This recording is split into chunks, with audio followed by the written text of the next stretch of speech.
Thibodeau is killing his players right now. Look, they need to do everything they can to get past the Celtics, but they're going to have nothing left for the Pacers. Yeah. You saw it last year. You saw it in the Pacers series where they literally look like an old car falling apart in front of your face. They're earning their money. There's no doubt. Anybody in the Knicks starting lineup, no matter how much they're making, they're earning. They definitely are making some kind of human sacrifice there. It's almost as if Tom Thibodeau is in favor of the human sacrifice. Honestly. It wouldn't be surprising if he just burnt the guy right there to give an example of what it takes to win a championship. Just set one of his bench players on fire out there on the court. Don't they? I mean, they look as dogged as, when you always see, and it always kind of brings me a little component of joy, even in the worst trade in basketball history. But when you saw Brittany Griner traded for the Merchant of Death, Victor Boot, they have that look after playing 45 minutes a game of the people that you see in a prisoner exchange, don't they? Where even their own relatives can't figure out which one is Joe? I don't mean to make light of that situation, but no, but it's true. Like when you said they just don't look the same. They don't look right. I mean, look like they're going to need plenty of the people that came back from outer space, right? After being up there for 9 months, they didn't look exactly normal, did they? No, they were shell shocked. Look, all of Thibodeau's players, whether it was the Bulls, the Steelers, or the Knicks, always look like that. And he gets everything out of them, but then they hit their wall. Oh, this guy had 40 minutes, and he was our least minute guy. Imagine that. What is every game in overtime? How the hell do you have a guy averaging 42 minutes a game? Come on. It's crazy. The time. Wake up with Defo, joined by Lubie. Welcome to the Defo Show.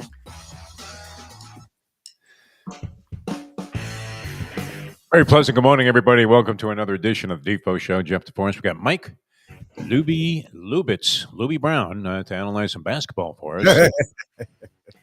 Thibodeau, he really does. Doesn't he look like the guy that got gypped on a sandwich at Katz's Deli? Not that you're not getting wronged anyway. What do they go for? A pastrami sandwich? Like $24.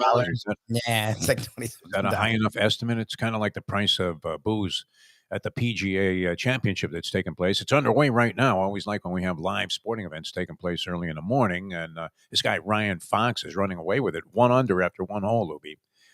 Do we concede him the Wanamaker Trophy already? 1 under after 1 hole. I think he's one of like a handful of guys that have teed off already. But that's ongoing as we speak. And so is the Knicks series against the Boston Celtics. Thibodeau, he looks like a guy that walked away. He asked for pastrami on rye, and they put like 1 slice of pastrami on there.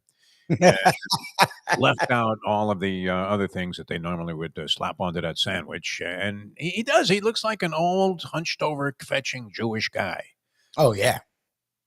I don't know. I thought this came with more meat. Looks depressed. Now, supposedly the storyline on Thibodeau, and look, he may be the finest of individuals, Lubie. Do we know anything about him personally, except that you always hear these cliches applied to Tom Thibodeau when anybody mentions Tom Thibodeau and what a schlep that he looks like. And they say, well, all he does is think, eat, drink basketball. Yes. How do you do that, Lubie, by the way? I have no idea. Eat, drink, sleep. I don't know. I've never done it. It's an odd cliche to apply to somebody. You could see that, right? Could you not see him in a small studio apartment? Kind of like when Leonard Toews was being interviewed, the former owner of the Philadelphia Eagles, who had a sick gambling addiction, unfortunately. I don't know. Did anybody ever look into that while he was an owner of the team? I don't think so. Hey, Pete, what about this guy? Not Pete Rose, but Pete Rozelle. Yep. Odd similarity there in the names, but I don't know. Did Pete care that Leonard Toews? I mean, you think he just picked up that habit after he sold the Eagles, where he was getting so deeply buried that he ended up from an owner of an, imagine this, you're the owner of an NFL franchise. You end up in a 1-bedroom studio. Holy Mike Tyson. Tyson was able to perpetuate his ability to earn money, as was Pete Rose. But Leonard Toews, nothing. I don't know what he got for the franchise. I'm sure. Who bought the Eagles off of Leonard Toews? Was that Norman Brayman? Oh, maybe. Maybe so. Could have been Norman Brayman was the next owner. And then this Jeff, what is it, Laurie? Yes. Yeah, he came in. He's been there a long, long time, and he's had some success with these guys. And think about this. He made his fortune making like B-grade movies. Yep. So there are a lot of ways to make it, and there are even more ways, it seems like, to lose it. Yeah. That interview with Leonard Toews is always a classic. Maybe one of my favorite lines I've ever heard coming out of any interview when was it Morley Safer, I think, conducting that interview? It was, one of those guys that you could always take a liking to, even if he was asking you tough questions. And Safer, by the way, all over that Netflix documentary about Vietnam, which I watched the first few episodes. I haven't gotten back to it yet. What balls this guy had out there on the front line. Literally, Lubie, can you picture yourself as a journalist? Talk about journalism, the racehorse, and journalism being dead. What would you ever say? And people would do this. It's kind of, Geraldo staged a lot of that stuff, did he not? It felt like actually endangered at any time while he was doing things. I guess we saw him get hit with eggs and different things. And but Safer's out there literally holding a microphone, like one of those little microphones that you would wear, a lavalier microphone. He's holding one up to a soldier who's actually shooting on the front line at Vietnamese. It's like, what are you doing there? And what's the cameraman doing? He's not even wearing a helmet, nothing. Exactly. Holy moly. But he asked Leonard Toews, he says, hey, Leonard, would you do it again if I gave you $1 million? Would you go right back to the blackjack tables? And Toews looks at him after a short, dramatic pause and says, can you make it two? Yes, still an absolute classic. But, yeah, I mean, you could see Thibodeau living like that, no? A reclusive guy, some dumpy apartment in Atlantic City just off the boardwalk, not exactly the most favorable of neighborhoods. When I go to Chef Bowler's there, my favorite restaurant, it's among my favorite restaurants in the country that I've been to. And they tell you, don't go any further than the restaurant itself down the street there. It's not a great neighborhood. Wasn't that supposed to change? That was another one of those things like we get whenever a team needs a stadium or some kind of arena. They talked about that with the Miami Heat when they built the Miami Arena. Well, you know what? We're really going to spiff up the neighborhood there. It's going to go from being the ghetto that it is right now and real rough and tumble streets to just palatial. Now, have you been by that area? Yeah, no. Not only have they flattened the arena, but I think they flattened the rest of the area as well. Not exactly the place that you want to be.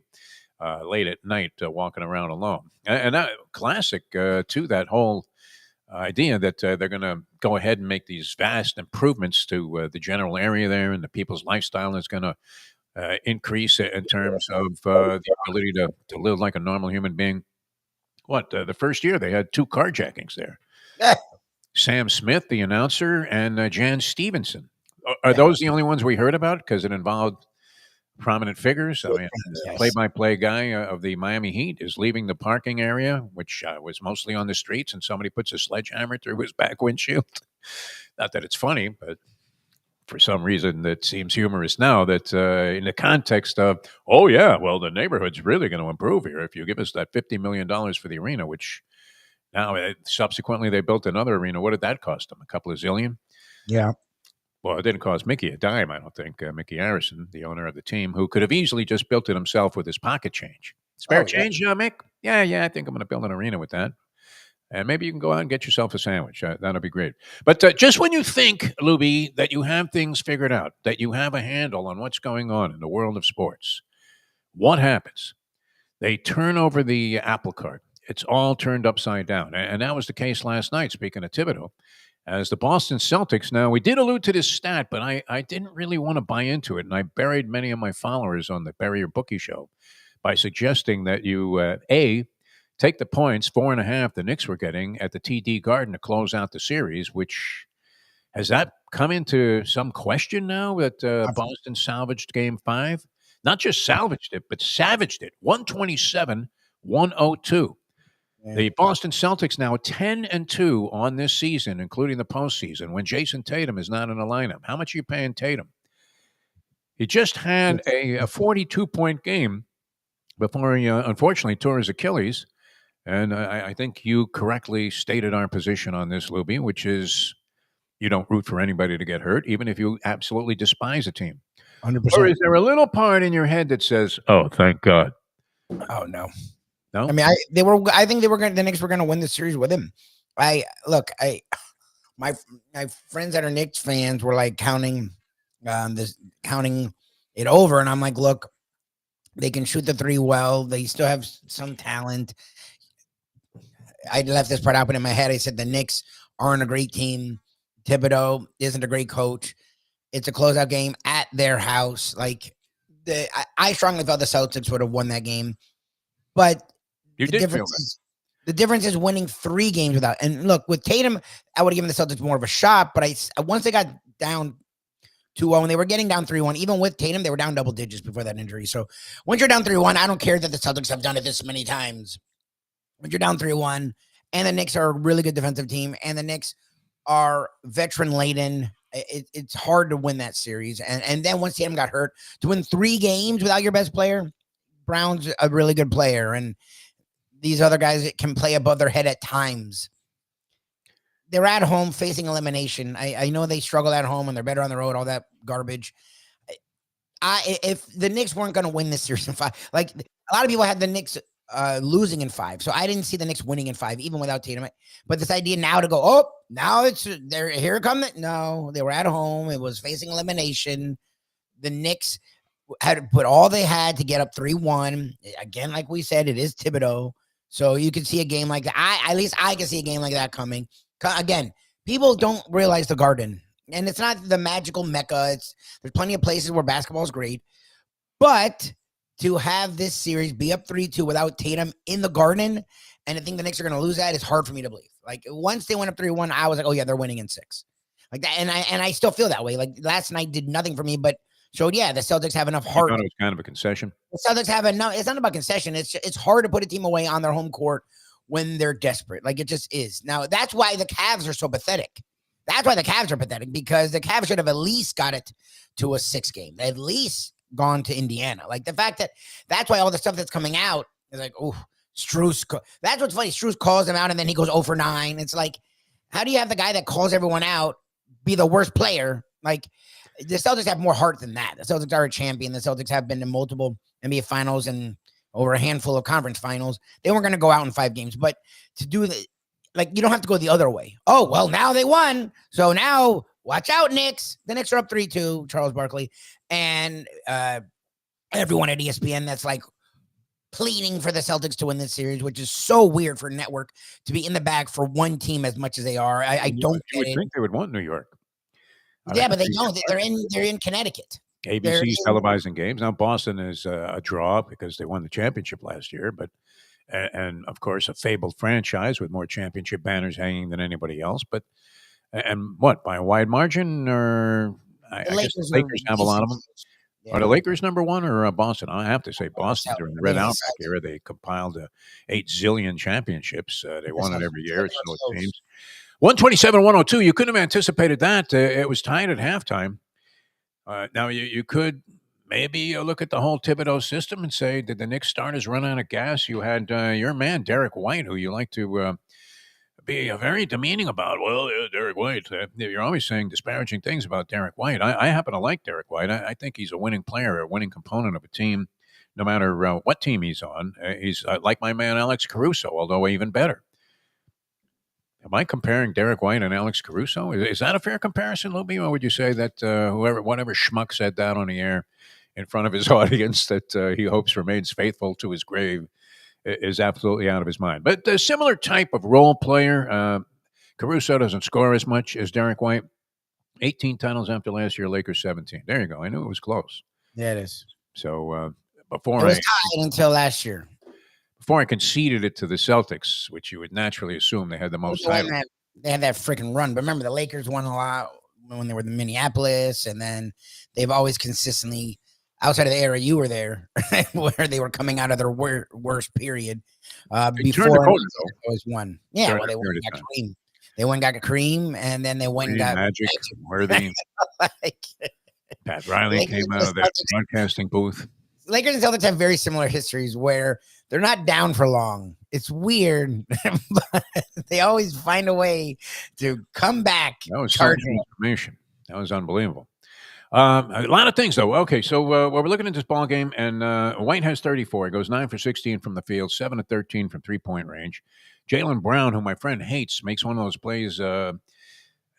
Did Rodman ever bring that picture with him? Where did we see that picture? Somebody showed it to us. There's a great picture of the whole. If you wanted to epitomize and have the greatest illustration where a picture's worth more than 1,000 words of what all-out hustle and desire is all about. and leaving nothing, no caution whatsoever. You're just putting 1,000% into winning a ball game on a play that may not even be consequential. Where Rodman, remember when he was literally parallel to the ground and diving for a ball that was going into the stands, and it was clear that no matter what happened, if he saved it, if he didn't, his body was going to be in danger. Did you ever see that picture of Dennis Rodman? Yeah. Where he's like flying into the stands or whatever. It's one of the greatest depictions of hustle I've ever seen. It's Robert Rieger-esque, the great sports artist, sketch artist who used to have these kind of depictions. And you said, wow, that really tells you the story. The greatest one ever by Rieger, by the way. You can look him up, Robert Rieger. I had a bunch of his drawings. My dad turned me on to this guy. And even though he wasn't a sports fan, he was a fan of art. And the greatest one was the drawing that he had of Y.A. Tittle with the little blood trickling down. Now there's a photograph of that, which he was able to replicate with a sketch drawing. But my God, I mean, you're looking at that. It was right after the Giants had lost a brutal battle to the Chicago Bears for the NFL title. There was no AFL at that time, obviously, when we're going back to Yelbert and Abraham Tittle. And I still have vivid images of that picture. And you're thinking that picture, as Rod Stewart would say, literally tells a story. But Jaylen Brown has one of those plays in a game last night at a crucial juncture as Boston was starting to assert itself, where he dives into the stands to make a save on a ball, and it resulted in a basket. And you're thinking, okay, these guys are not packing it in by any means. 127-102. Brown has 24. Hart was great in the ball game early, but the Knicks got slaughtered, clubbing of seals in the second half. They lose the third quarter 32-17 and then got outscored. I guess it was Scribini time by then. 36-26 in the fourth. So did they run out of gas, Lubie? I mean, think about that. You're looking at the second half of this game, and it's 68-43 favor of the Boston Celtics, a 25-point differential in the second half of that ball game.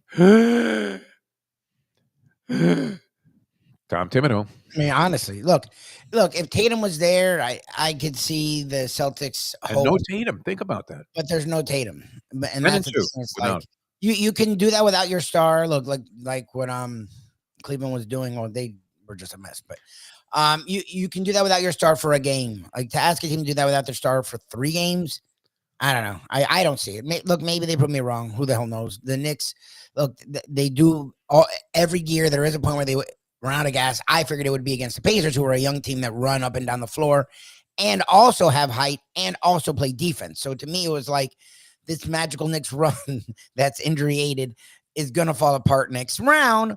But I figured they'd get to the next round, especially once Tatum got hurt. So we'll see. I mean, again, they must win game 6. Let me. What are you saying? Yeah. I mean, you're not going to game 7 winning in the Boston Garden or TD America, whatever, the Ameritrade, whatever the hell it is. But I don't think it'll get there. Yeah, if you blew those next 2 games after you were, I just don't see that happening. Like they're gonna go home. It's gonna be freaking insane there. Timothy Chalamet and the whole world and Ben Stiller got a lot of attention. Yeah, she's with Chalamet. I don't know where the hell that came from. I don't know. There's the Garden isn't this magical place that New York fans make it out to be anymore, but there's still a little magic there, especially with this team. This team is like the epitome of New York, tough, underrated. Not New York, Manhattan, New York, like the boroughs, or at least how the boroughs feel about themselves. All right. Like, I don't know. It's hard for me to believe that without Tatum, they're going to win this game 6 in New York. All right. I'm with you. All right. Quickly, because we're going to get to the trivia challenger in just a minute. We have Dave Gurggles Gergely standing by, so we'll give you a chance to win something on the show. That's better than listening to us schlubber on about the Knicks and the Celtics. And you can dial us up on that at 954-417-0070 if you want to get involved early. 954-417-0070. We'll bring on Dave in just a second. The Minnesota Timberwolves closed out their series, as you might expect, against Golden State, 121-110. I recommended take the points in both games. Was getting 10.5 in that game, lose it by 11. So 0 for 2 on that. The Cats dominant against Toronto. We made up for it by giving out the Cats plus 179 on the hockey money line, where you have to lay a goal and a half. And so I thought we might have to resort to an empty netter. Those games have been close, but all of a sudden the Panthers explode. They were up 1-0 after 1 period. A weird stat kept being flashed on the board. The Panthers, when leading after one period, after the first period, I think were 19-0 in the postseason. And the time that Paul Maurice has been coaching, and then the French Joe Philbin, who turned out to be the French Joe Pesci. But he also is 25-0 when leading after either the first or second period in playoff games since I think 20. Is it to only go back to 2022? That's a lot of playoff games to win. I mean, they played a lot. They've been to two Well, I cup mean, they made it to two Stanley Cup finals, so that's 28 games potentially. They didn't go 7 when they lost it, but that's 50 some odd games right there. So entirely possible that stat is on the money and only goes back to Paul Maurice in recent history. But 25-0 when leading after any period, first or second, and 19-0 when leading after the first. They really made that stand up. Just shellacked Toronto in the second period, and then went on to win it 6-1. So they won 3 straight in that series after a lot of people wrote them off, and now are up 3-2. Edmonton eliminated Las Vegas last night to take that series 4-1. Tonight you have Carolina and Washington. Possible elimination there as Carolina goes on the road. And it appears, Lubie, might be that clash between, now it's not over till it's over, as Yogi would say, but it appears Carolina and Florida might be headed for a showdown there. And, of course, Edmonton are waiting the winner of the Dallas-Winnipeg series that continues tonight in the PEG. Curse of the President's Trophy, really hovering like a dark cloud over the Winnipeg Jets as they're down 3-1 in the series and facing elimination there tonight. All right, PGA tournament is underway, PGA Championship, so we'll have some more steam on that. But what we want to do is give you a chance to compete, and we welcome to the program, and looking really good, really sharp today, Dave Gurggles Gergely. Gurggles, how are you, my friend? Doing wonderful. I'm counting on the Panthers. Before the series started, I picked the Panthers to win the series 4-2 for plus 375. Oh, wow. Good for you. Yeah. So I don't know if I hedge now. I'm not gonna, because I could bet Toronto on the money line and get plus 195 for the next one, or I could take Toronto plus a goal and a half and minus 135 and have the Panthers win and collect on both. So I think I'll just sit it out and watch. Yep. To hedge or not to hedge? I mean, wasn't that what Shakespeare really meant to write? He did. In this series. Nobody understood exactly what to be or not to be really meant. I have taken many classes that I was skipping mostly the classroom edition of, but you had to know stuff to interpret it on a test when I was in college, and so we kind of figured it out. And yet that line only has deep meaning to me, or especially so, because I was talking to this guy the other day, a good friend of mine. It was my running mate there in California for many years, the Mighty Melendez. And we were doing horse racing shows at Santa Anita way back in the day. He used to call the race. I would set it up, and then he would do a live call on KNTF, which you could imagine what the abbreviation was when we were talking about the radio station. But we were broadcasting out of Rancho Cucamonga, California. We had a live show, and he comes up with a horse called To Be or Not, who was a Gurggles kind of special, a turf horse with some back class, and going off at 20-1 that day. And we were talking about it. Comes from the clouds, wins by a nose. And in those years, if you were cashing at 20-1, even with a minor outlay of cash, you were in celebration mode for weeks after, because you would walk away with a cachet of capital that was enough to support your partying for a long period of time. So I still remember that. I can picture the horses coming to the wire. I said, holy bleep, Melendez, you were right. Figured this one out. To be or not. But to hedge or not to hedge, is it a substantial amount of money? I mean, if you had, if you have a stick on that, Dave, then you're in pretty good shape. I don't think I would hedge in a hockey game, because I really don't even fully understand hockey wagering. I mean, what is this deal? You lay a goal and a half, or you get a goal and a half, and with Toronto, I would get a goal and a half, but that's minus 135. So theoretically, the Panthers could win 3-2, and I cash both bets. Yeah. Uh-huh. Now the other interesting one is you can get plus 105 for Marchand over half a point. Oh, okay. Point every game. Either an assist or a goal. Yeah. So we'll see. I think I'll just watch the game. That's it. It's a good idea. Well, I mean, and you have 2 shots at it also. So. No, he needs to win in 6. That's the problem. He has you one. need to win in 6. So you I have bet, I bet him to win the whole series at probably -1 something. Okay. I bet that. But then I bet 4-2, which is the one is the big one. That's +375. And they're in line for it. What? Well, theoretically.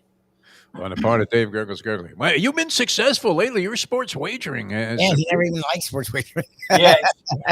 You were a horse racing guy. Except my Cincinnati Reds over 79.5 dropped 2 in a row to the White Sox. It's a long year. It's a long season. Yeah, it is. They're due for an extended winning streak. That I'm thinking if the Panthers win it in 6, when I go to cash it, I'll bet all the money I cash on the Eagles -7 against Dallas opening night. That's not the worst idea. Where is that? In Philadelphia? In Philly. Yeah, and it's in Philly. I mean, Dallas gets crushed, no? They're beating the crap out of them. Great. I'm recommending everybody, just drain your bank accounts, whatever's left of it, and lay 7 with Philadelphia opening night in the NFL. You know what's funny? I was reading, and it's always a stretch to try to figure out if there's any relevance to some of these sports topics that are brought up on various sites. So CBS Sportsline actually has an article today that it caught my attention because I thought, how ridiculous is this? And it was overreactions to the schedule release. They rate whether it's reality or it should be debunked. And they had 6 or 7 things about the schedule release that needed to be analyzed. And I'm thinking, who gives a flying one? Lubie hit this on the head. I don't care when the schedule comes out. If you're planning like you did with Mando, a special trip to Green Bay, so the retiring bartender at Gulfstream Park, who you're close friends with, could enjoy being at Lambeau Field. Well, okay, then you need to know the schedule. Fine. Yes. But in terms of the competition, who cares? I don't. They play the same teams in their division every time.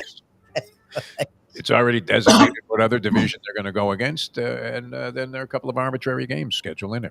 All right, we're going to get to the trivia challenge, and we'll do that in just a moment. Dial us up, 954-417-0070. What can I win? You can win the Landlubber's gift certificate if you're in the local area here where we broadcast from, the South Florida area.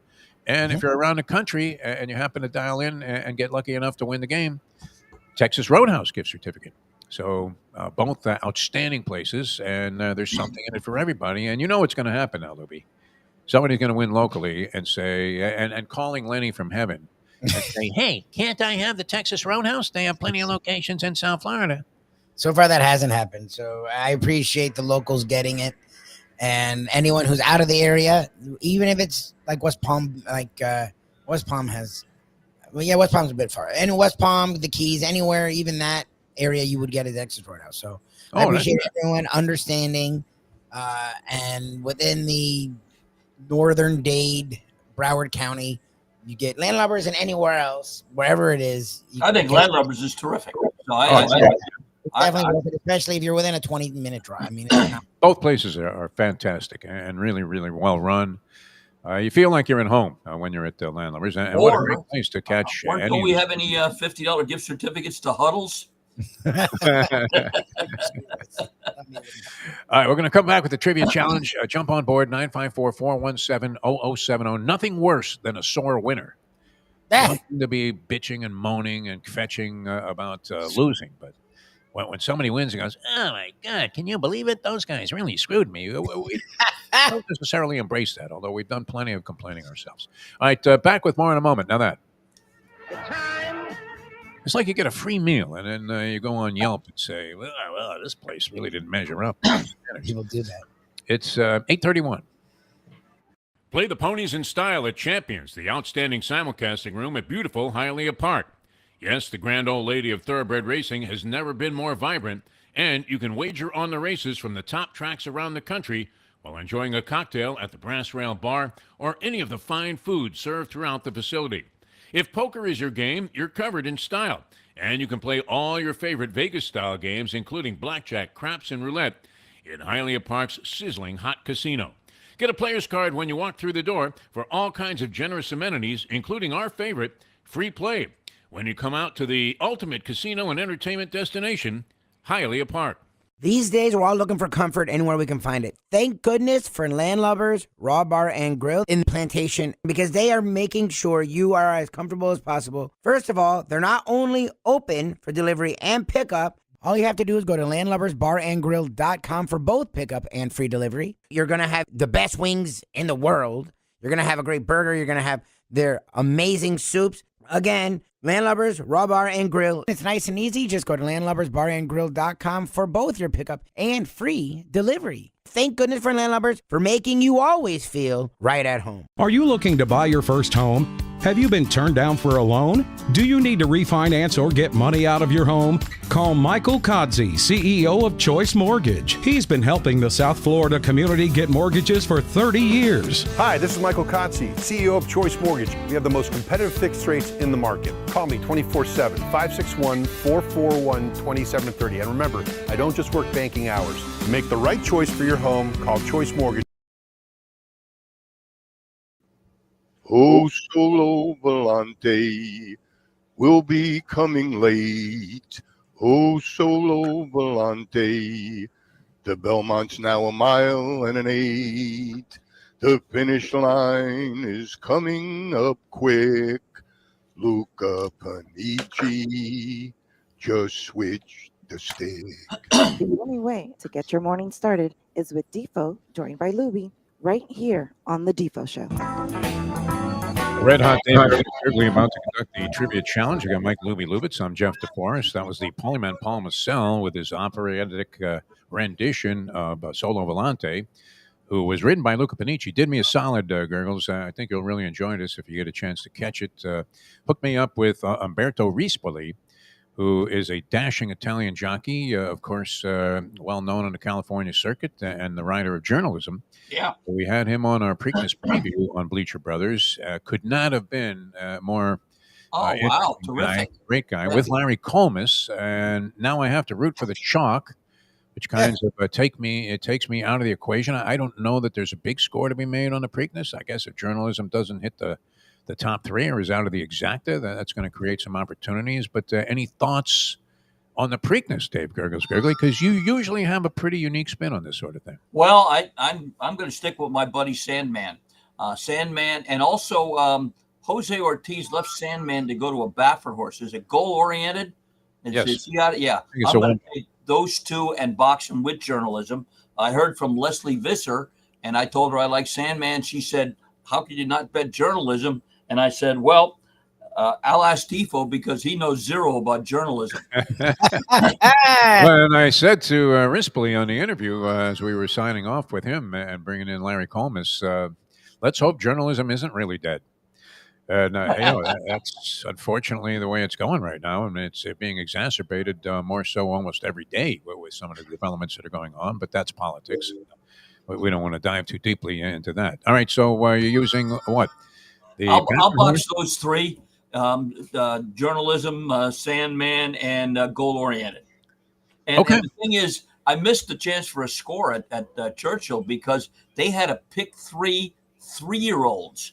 And I had the first horse, the 7, who paid $28. Then I liked my buddy, the good grass rider, begins with a B, came from England. I forget now. Ben Curtis. And then I had the winner of the Derby, but I didn't put them all together, and I paid $1,600 for that. Oh no! Yeah. I kind of blew that also. Not to complain about bets that you didn't make and chances you didn't take, but. Everybody that we had on our preview shows, including Kate and Bradar and Larry Colmus for the Kentucky Derby, they all like Flying Gambit or Final Gambit. And is it Flying? Yeah, Final Gambit. It was Flying Gambit was the Jason Worth horse. So they all mentioned Flying Gambit. We happen to like the top three: Sovereignty, Journalism. I couldn't leave them out of any exotics. I had the best speed figures by far, and Baeza. Right, came flying at the end. And Baeza not being in the Preakness also really changes, I think, the look of the race because that horse was, I don't know what happened to him early, but man, was he coming like a rocket ship. He was. So, and a quick thought before we get going here with the game on the whole timing of the Triple Crown. You're a horse racing traditionalist. You've been involved in the game forever. I think ever since I've known you, the easiest place to find you is at the bar at the track. So what do you think about that? Is it time for a change? I was a good horse. Yeah. No, I'm fine like it is. I mean, it is tough on the horses unless they go 3 weeks between and then move the Belmont back a week. But That's I don't what know I'm how thinking. that. That's what we're thinking. He's moving it a week or 2 weeks back. Yeah, 3 What weeks. would that hurt? 3 weeks. I mean, you could do that if it would mean more. But a lot of people get their new shooters ready for the Preakness that don't go in the Derby, so that changes their strategy a little bit, waiting that extra week. Still, you'd like to see him run it back, wouldn't you? Oh yeah. I mean, it's no doubt about it. You want to see a Triple Crown horse defend his title, no doubt, or potential. And more Derby horses entered in the Preakness field. And I'm trying to think. I was at the Preakness in 1974. Wow. And I'm trying to remember if it was Little Current or JR's Pet that won that one. I got to remember that. But I know Little Current, I think, won the Belmont with Miguel Rivera. But I'll figure it out. But yep. So I'll be rooting for it. The last one that's the old Hilltop, and they're going to tear it down and run it at Laurel next year, and then build it. Pimlico's going to be rebuilt. Okay. Yes. Yeah. Yep. Good to know. It's one of the few tracks I've had some success at over the years. Although the Preakness, when Barbaro went down and the Preakness coming right out of the gate there, all of my investments were made with Barbaro being either first or second in that race. Another Polyman Special who he tabbed early on to win the Kentucky Derby as the king of all futures. All right, let's get into it here. The Trivia Challenge, 954-417-0070. And mentioning the Polyman, oh, by the way, I believe this to be true. That our dear friend who was representative of everything that was good about going to a bar at the racetrack, the Marty girl, I believe she passed away. Oh, what? Yes. Marty Belviso? Yes. Oh, no. Just this past week, I know she was in home hospice care, and I got a message from the great Ron Nicoletti. I just saw her in August. She was hanging in there, had some serious health problems come and smack her right in the face. And wow.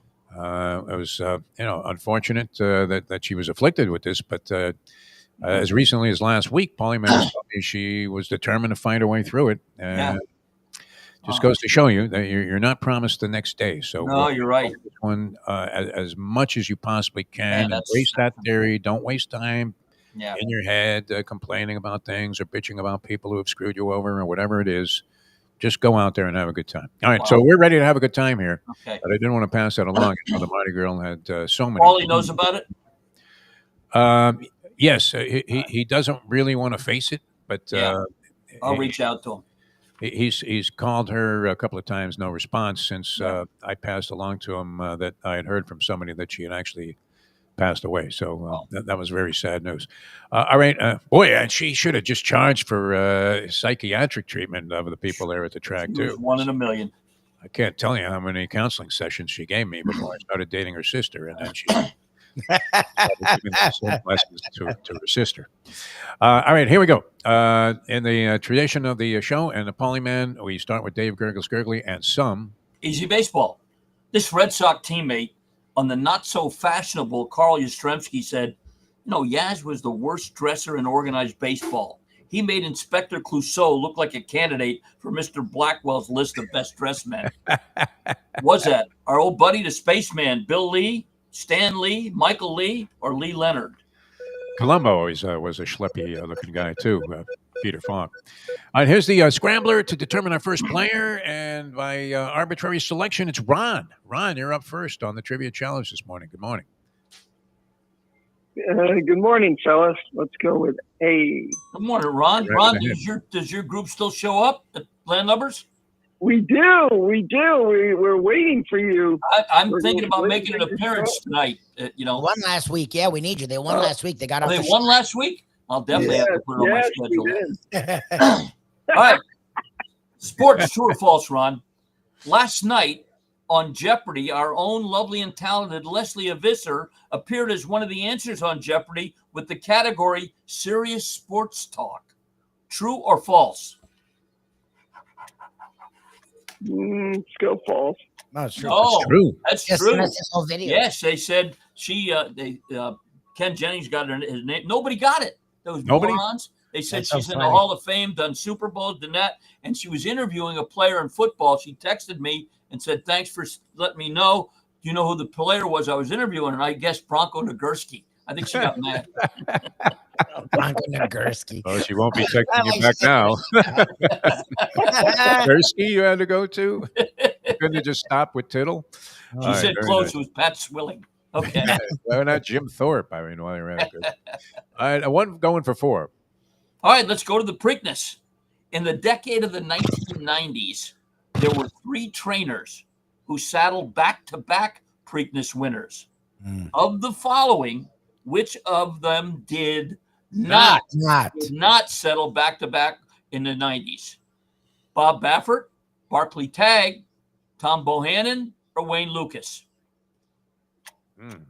Let's go Baffert. Yep, that's what I would have No, done. Baffert won it in 97 and 98. It was Barclay Tagg that didn't have that feat.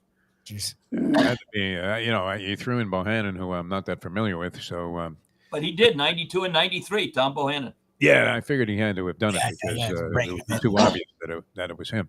All right, going for 6 here, Ron, to start us out. All right, baseball, Ron. On this day in sports history in 1941, Joe DiMaggio started his 56-game hitting streak versus what team or versus who? Cleveland Indians, Boston Red Sox, Chicago White Sox, or Detroit Tigers? Let's go Detroit Tigers. El Tigres, no. Believe it or not, it was the White Sox, even though they lost the game 13-1. Ron with a rare bomb out there, as he's still not necessarily ineligible to make it to the finals. Depends how the other people do. You can dial us up at 954-417-0070. You're never out of this game. You're just never out of this game. 954-417-0070. It's kind of like those first 2 games between the Knicks and the Celtics. You're just never out of it. 954-417-0070. One bite. Everybody knows the rules. Here on the Trivia Challenge. All right, Gurgs, a little bit about Perdomo cigars while we're getting involved. Last Friday, I had a nice Perdomo cigar at the Jewish Health Golf Tournament in Normandy Shores. It was Glenn Rice's headline event. And you can have a Perdomo cigar anytime you want. Just go to 5150 Northwest 167th Street on the Palmetto on the south side, 9 a.m. to 6 p.m. Monday through Friday. When we reopen here in November, we'll have them in our pro shop, but you can go there today if you want. It's a family-run business. They make them perfect one at a time. And during the tournament, when I was doing Beat the Broadcaster, Alonzo Mourning came up, paid the $20, didn't hit the green. Glenn came up, paid the $20. He didn't hit the green either. I said, Glenn, Alonzo came through, and they gave me the $20 for Jewish Health. He didn't hit the green. I told him I'd give him his money back if he smiled. Glenn said, you didn't have to refund the money, did you? No, he never He's a serious dude. So. And our buddy was there, Vernell. You know who that is? Who's that? Bimbo Coles. Oh, you mean Vernell Coles? Yeah, that's the first name. That's quite a nice they had there. Yep, Vernell Coles. I love it. And Perdomo Cigars was one of the highlights. We had Zoe come down and do a show many years ago, and we had the show at a fabled Native American gaming facility. And so Lefty, who, of course, had been known to lend people a few dollars while he was up there making book at Calder Racecourse, had asked Polyman and I if we could get a ball signed by Alonzo Mourning. He knew he was going to be on the show. So sure enough, we get. I'm reluctant to do this. Lubie knows this. I'm not going to, throw something in front of some guy and say, "Hey, can you give me the autograph?" It's generally considered to be uncouth. You're really supposed to do it if you're in the media. And so Zoe, I reluctantly asked him because it was Lefty. I think I owed him $200 at the time, and the juice was killing me. So I figured I'd give him this basketball. Maybe I'll ease off a little bit or drop it a couple of points. And he signs the ball to Lefty, Alonzo Mourning. Oh, nice. So we go to the track the next day. I'm still stuck to 200 with Lefty. I'm thinking maybe he'll even just wave it off. And I hand him the ball, so proud that we had gotten this accomplished for him. And he looks at us, and he's absolutely horrified. And he says, "Oh, no, not to Lefty. This was for my little nephew. His name is Rob." And so we actually went out and got, some kind of, paint remover. Alcohol, yeah. Yeah, and remove the name Lefty from the ball. Why didn't you just put an apostrophe S and then put nephew Ron? Right? I never felt so unnerved as when he started crying that this ball was not meant for him. How would we determine? Why would you know that? Why would you? He did a solid for the guy. Yeah, All the right. only way you'd have known it is somebody would ask the guy. Yeah, that's weird. Well, All right, here's our next set of questions. All right. We're looking for greatness here. all right. This is a show that now is bragging they're the longest running show, but I don't care for them anyway. Fishing. This Okay. writer on the popular sport of fishing said, "You know what fishing is? Fishing is a fishing rod is a stick with a worm at one end and a fool at the other." What's that? Great. Samuel Johnson, Van Johnson, Artie Johnson, or Artie Schiller? Wasn't Jimmy Houston, that's for sure. All right, the scrambler's in operation, and it lands on. Is that Mike Lubie? Looks like Mike. Okay, very good. Mike, you're on the trivia challenge. Good morning. Hey, this is Mike. Good morning, eh? He is Morning, correct. Mike. Mike. Way to go. How you Morning, been? Mike. All right. Horse racing with the Preakness coming up. The term purse, for which it goes to the winner, came from the winner of the first Preakness race. The name purse when jockey Billy Halen crossed the wire first, then untied a bag of gold coins attached to the finish line. That was the winner's purse. Nurse. True or false? True. Sounds like a It bunch is of true. crap. It is true. That Wow. is true. Yep. That was Well super- done. Good job, Mike. So purse is also applied to many things, including especially used heavily in boxing Yes. when they were talking about how much money was at stake. All right, 2 for 2. Good job sniffing that out, Mike. Chance at 5 points. All right. Let's go back to the Preakness, Mike. And I don't know what your alcoholic intake is, but here we go. The drink of the Preakness, the Black Eyed Susan, is made with which primary alcohol? All right. Gin, scotch, vodka, or rum? Rum. No. Rum. No, Vodka. it's not- vodka. Vodka. Okay. I think it's vodka. Far better than the mint julep. I mean, it's Oh, my really- God. Oh, yeah. At least drinkable. The Oh, mint- yeah. Clorox is better than the mint julep. Speaking of drinking, I wanted to get to this because I don't know that it is even startling, but a beer at the PGA Championship. You know how everybody's always talking about the Masters? They kept the prices old Right. school, even though it's $5,000 to get in. A 15? beer $14.50. They're charging ballpark prices. Yeah, it's Imagine how you go get 2 Bud Lights and it's $29, Lubie. Yeah. No. When is there going to be some fan advocate group that actually Yeah, has some impact? exactly. No, it Exactly. won't be the guys drinking beer. They'll just pay Where's it. Pam Bondi? I mean, she's busy with the president on price gouging. Come on. All right. All right. This is the He's got two going We're for going 7. 6 points here. it's a 7 5-point question. Two going for 7. And let's go back to history.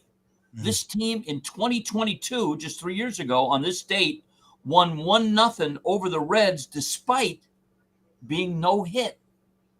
Good Who question. was that team? Was it the Phillies, the Mets, the Padres, or the Pirates?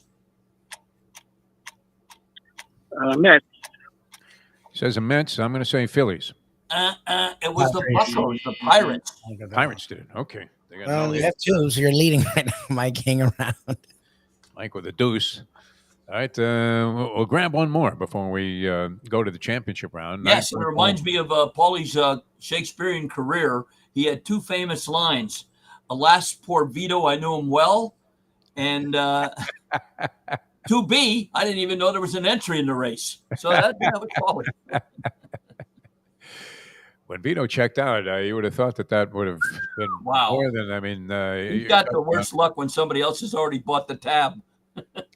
Doesn't that suck when you get that call? I don't know if you've ever had that experience where a guy with a voice that sounds like death itself calls you and goes, I got the Marcus now from Vito. And you're like, who are you? Who is this? And you're tempted to say, go bleep yourself, but then you realize that you might actually be at your front door already. At 954-417-0070, we have a very tepid total here. I mean, this is the under being accomplished to huge margins. By the way, this guy Rispoli having a terrific meet at Santa Anita as well. I remember it was maybe 2 years ago he came for the Churchill meet and couldn't get arrested. And I knew he was a very good rider. But then he went back to California. And now he's tearing it up. Good for him. He's got Anderson, who was a legendary jockey agent, and so many of the greats, including our dear friend Jerry Bailey. Yeah. But he saw the light. Rispoli, great story. He was riding in Hong Kong at the Hong Kong Jockey Club. What is that, She 10 or something? And what was riding, and this gave him tremendous experience for races like the Derby, which he's now been in 3 times without a win. But he had a lot of experience. So what do they run there? 30 horse fields in Hong Kong? Oh, my goodness. You're not kidding. It's crazy. All right, let's get in our last set of questions before we go to the finals here. Our last competitor. We'll try and find some brilliance with Dave Gurggles Gergely. And here we go, firing off our final set. Boxing. This writer, ruminating about the sport of boxing, said, I'll bet the hardest thing about prize fighting is picking up your teeth with a boxing glove on. What's that? Frank Hubbard, Mother McCree, or Mothers of Invention? All right, roll it, Lubie, the random phone scrambler. Andy, our good friend Andy is up next. Andy, how are you, my friend? Good. 1974 Preakness winner was Little Current. Little Current, Miguel Rivera. You knew it, Gurggles. You were there. I was there. I was in the infield there. Obviously, you bet somebody else, so you would have remembered. I think I bet Little Current in the Derby, and I bet JR's pet in the Preakness. All right. All right, here we go. Andy's got one. Yes. He's got one. True or false? Let's be in the playoffs, right? Yes, you're in a play-in matchup right now. Let's stick with the Preakness, Andy. Yes. True or false? Prior to 2009, Preakness fans could bring their own booze in the infield. After the ban of that, annual attendance dropped from 100,000 plus to 77,000. Oh, True or false?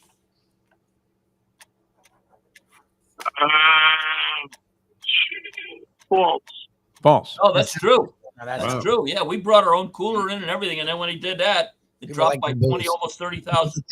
Well, it's no wonder here. I mean, not only is a beer a giant ripoff at $14.50, a High Noon, which I think is one of the most hideous things that's ever been. Drinks ever. Yep. Those kind of drinks, and women love them for some reason. What is the reason for that, Lubie? Do you know? I don't know. My wife likes seltzer, so like carbonated water is popular with women. With an eyedropper of alcohol. Throw a little bit of alcohol in it. It's better, I guess.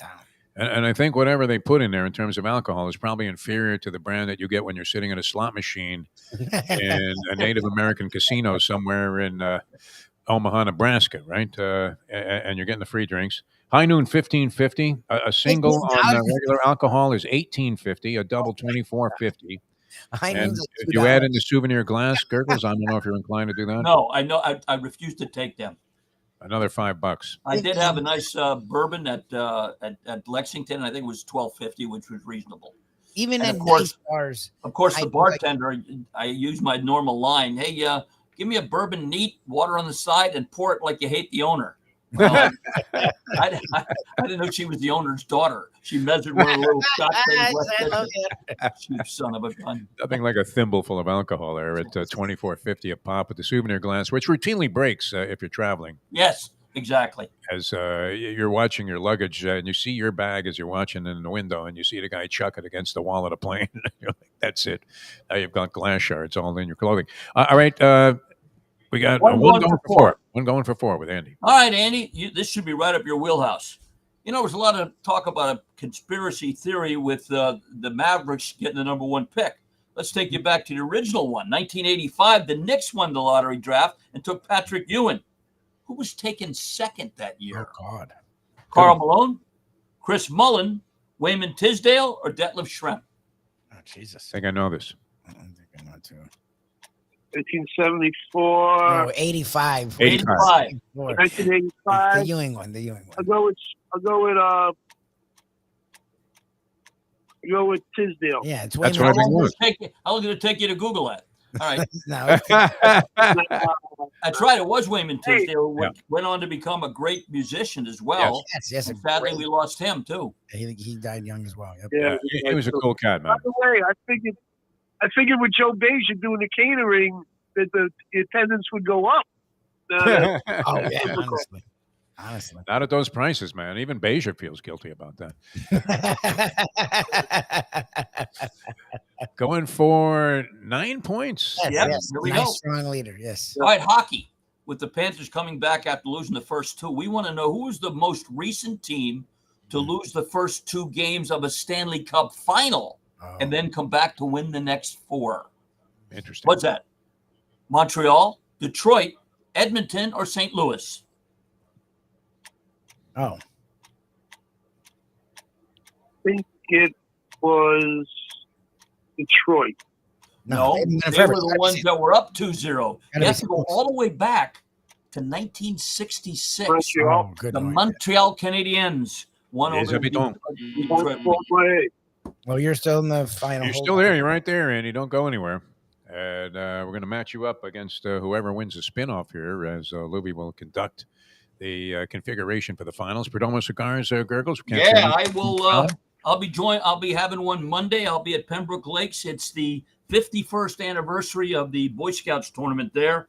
It's named in honor of one of the late Graham family. That it was a good friend of mine who passed. The B. Graham annual Boy Scout tournament will raise a lot of money for a good cause. I'll be at Pembroke Lakes with a nice Perdomo cigar on hole number 7, doing a little Beat the Broadcaster. You don't need to go to Pembroke Lakes. You can go right to 5150 Northwest 167th Street on the south side, a little bit east of the Home Depot. And careful there, a lot of those exits are closed now for construction, but open 9 to 5. And if you want one Saturday for the Preakness, well, just go to any cigar person near you that has cigars stocked, and they should have Perdomo cigars. If you're unsure, go online, www.perdomocigars.com. So when the Exacta comes in, journalism, Sandman, I'll have a $20 one on that one and might only pay $11, but that'll be all right with me. Put something great in your mouth with a cigar from Perdomo Cigars. All right, well said. Lining up the finals here is Mike Lubie Lubitz, says Andy, already entrenched in a position to go for the title once again. And the spinoff was won by Mike, who was all right here on the show. So it's Mike versus Andy for the championship. Guys, you know the rules, as they say on the David Portnoy Pizza Reviews, which we've referenced now twice in the last hour.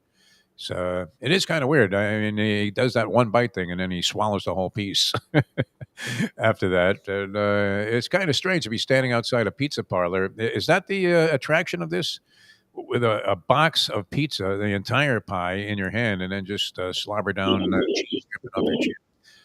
Very clever, and certainly on a platform that's large enough so that this is one of the big hits on the internet. But Andy and Mike are now going to go after it. Gurggle's going to fire up the question. Call out your name if you want to answer right away. Nobody answers right away. We offer multiple choice. The first person to call out his name gets first chance, and we go back and forth till we have a winner. Here we go. Dave. All right, guys. Haven't done one of these in a while. Baseball. What is Frank Umont's baseball claim to fame? Frank Umont's baseball claim to fame. Nobody? Here we go. Multiple choice. A, he's the first player to enlist in World War II. B, he's the 90-year-old organist still playing for the Rochester minor league team. C, he was the first umpire to wear glasses in a game. Or D, he's the scout who recommended Jackie Robinson to Branch Rickey. Oh, Jesus. Good question. Anybody? Mike Mike got in first. Mike got in first. C. C. Say C as in cat. First umpire to wear glasses in 1956.